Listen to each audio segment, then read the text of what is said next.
We'll be setting up shortly. Give it about 2 minutes. Thank you for joining.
All right, all right. Thank you for tuning in to another edition of the Doc Freeman Show.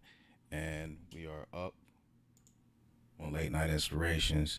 Just got inspired to put something together. I think I put it together probably about two or three today. Considering with all the other things that we have going on, hope everybody is out there having a safe, fun, and productive day. Staying out of COVID's way. Didn't mean for that to be a bar. Anyway. So, so today I'm going to be jumping back into some of these sounds that I have loaded up here. Let me see what I got going on. So this came in perfect timing right here. Let me just do a little backstory on what I was doing here. So what I wanted to talk about is how you can use Maschine to actually record your vocals in MK3. This one does have a mic input now. You can use it 100% by itself as your audio interface. So you have one mic input that can record mono, can also, in a way, record stereo as well. You have two outputs. Potentially, you have a left and right stereo main output, and you also have your headphone output. My AKGs are going off of right now. And of course, you also have your MIDI throughs in here as well. And it has independent monitoring capabilities on the back where you can control the volume. So, just to demo this a little bit, not really going to keep y'all too long this time because I have a couple things that I have to do, and I'm sure y'all do too. But, just to give you a little bit of what I was doing here. So, the part where I was using Vox is right here. It's on group E. As you can see, I'm no vocalist by any type of way. You can go ahead and roast me for this in the comments if you like to. But this is what I recorded in, just simply on the sampling feature. If you like hearing yourself on the sampling feature, of course, you can go in. While it's on record, you can put the monitor on feature. I don't like hearing myself. I don't have the monitor on right now. As I'm speaking to you, I am using the mic that is connected to my machine. But check this out.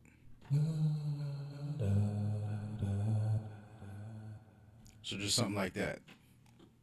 You could just record it in, add whatever you want to add on there. If you want to call it sauce, if you want to call it some funk, some stank, whatever. I just basically call it some reverb and some beat delay.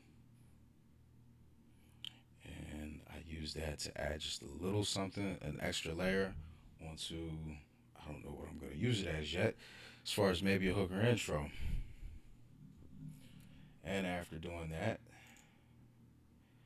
of course, I got a little carried away with the sampling feature. So you can resample yourself as many times as possible. I come from the sample era, and I'm by no means am I saying that I'm in any type of authority in that way, because there's many that came before me, and there's going to be many that comes after me. I'm simply a student of this culture, and I love the music, and I love what the culture is about. So with that being said, sampling and resampling. So if you come from the times where you had tape decks, you would link tape decks together. Follow me. If you didn't have a 4-track, a Tascam, for those who don't know what a Tascam 4-track is, you can Google that, just like anything else. Pardon me. But resampling just simply is just, you already have something possibly that you already played, like I did, and you can resample it in each individual track. Boom, one track, another track, another track. 16 tracks per group. So with that being one of the tracks, what I did, took the whole hook slash intro, whatever you want to call it, recorded it right here, made one mono channel out of it. Why mono? Because you know what? I could double it, I could pan it if I need to, or I could have an engineer do it if I decide to send it out. It's possibly going to happen. So that was for the hook slash intro. Did the same thing for the verse section here too. Now this is every layer, including the bass line and your percussion. Pretty cool, right? this little mode up here, right, that you have right here that you might want to ask about, the touch strip and FX. This is really cool.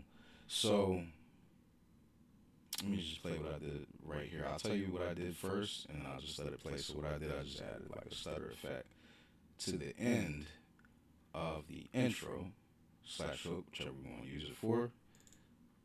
Might as well just let you hear it. Stop talking.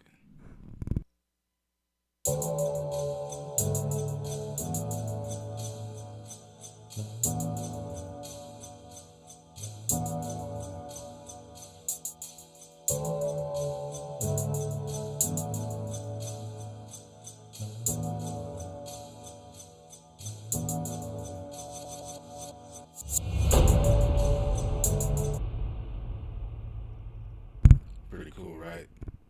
So, I mean, anybody can do this, but it's just the know-how. And right there, what I did, I just added a little bit of automation.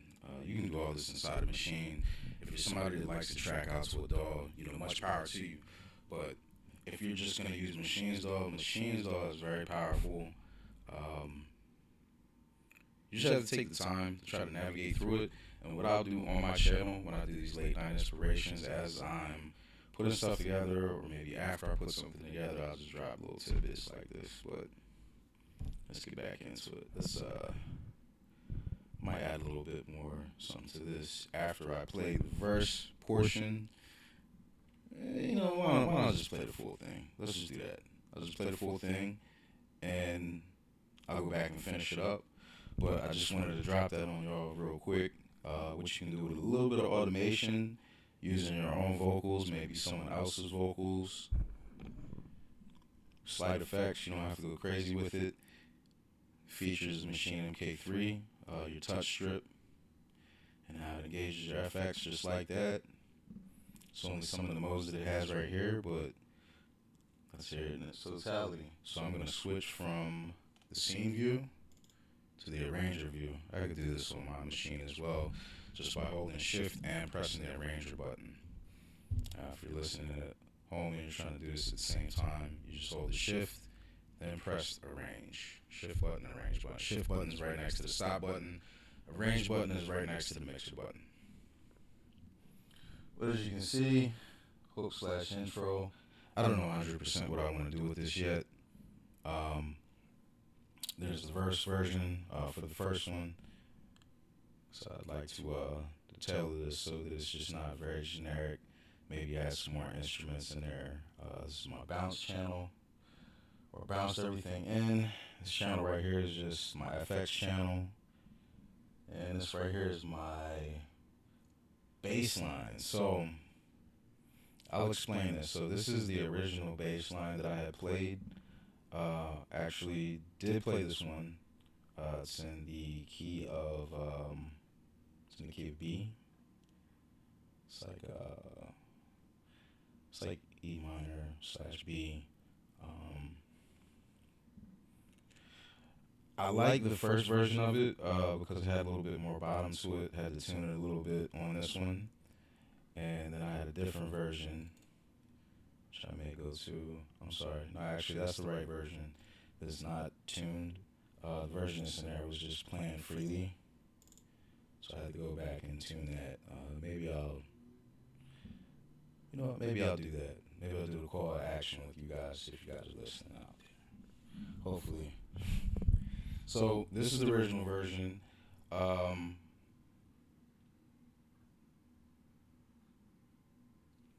And the newer version, I'll switch back to it. Let's see what happens.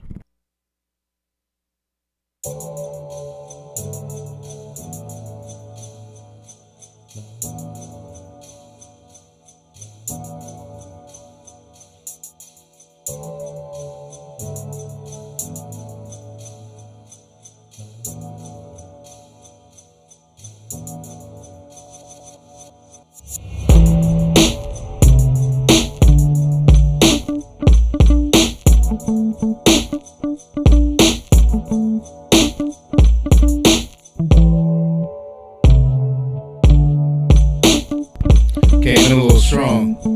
I know. I have to do something with adjusting the volume.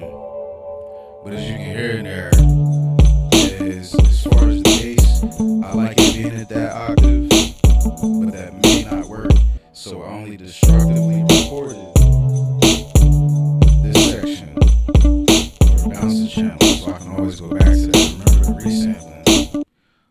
you guys could hear me while all that was going on, because I cannot hear myself, and I do not want to play myself either. But what I was saying was this was destructively recorded here, as far as the automation, the way how I was actually playing it and recording it to a channel. I don't know if you could actually see that, this channel right here. So if I wanted to go back to a different version right here, which was this version of the verse, that's ugly.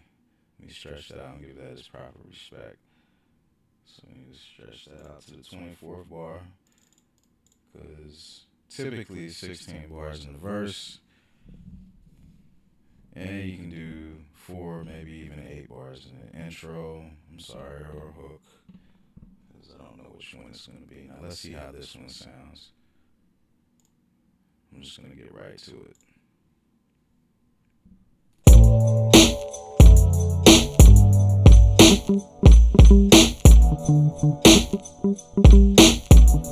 It just hits differently.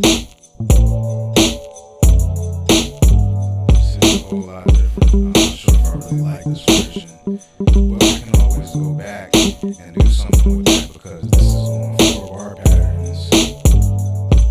And with it being on those 4-bar patterns, this is something that I can take and still tweak. Whereas this one right here, you can do that on your machine too. The append feature and all this stuff in your arranger view is your friend, where you can make a lot of this stuff quickly. But I don't want to show off and show you how fast I can go through these things. I would like to, and I will hope that I'm explaining this at a good speed, not going too slow, not going too fast. So the hook / intro, you got your 8 bars and you got your verse. This is the original, the first one that I played. Just A, B'ing it out. I think this one sounds better. Let's play it again.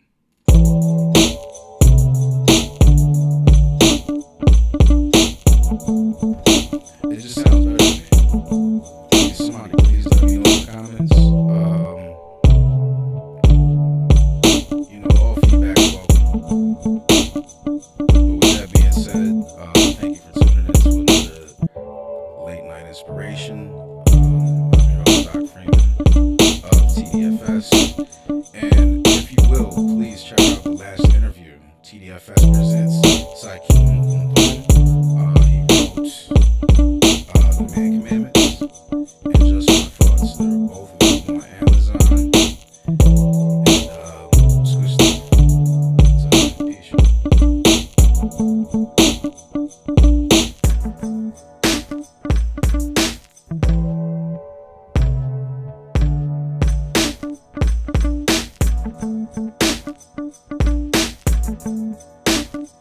And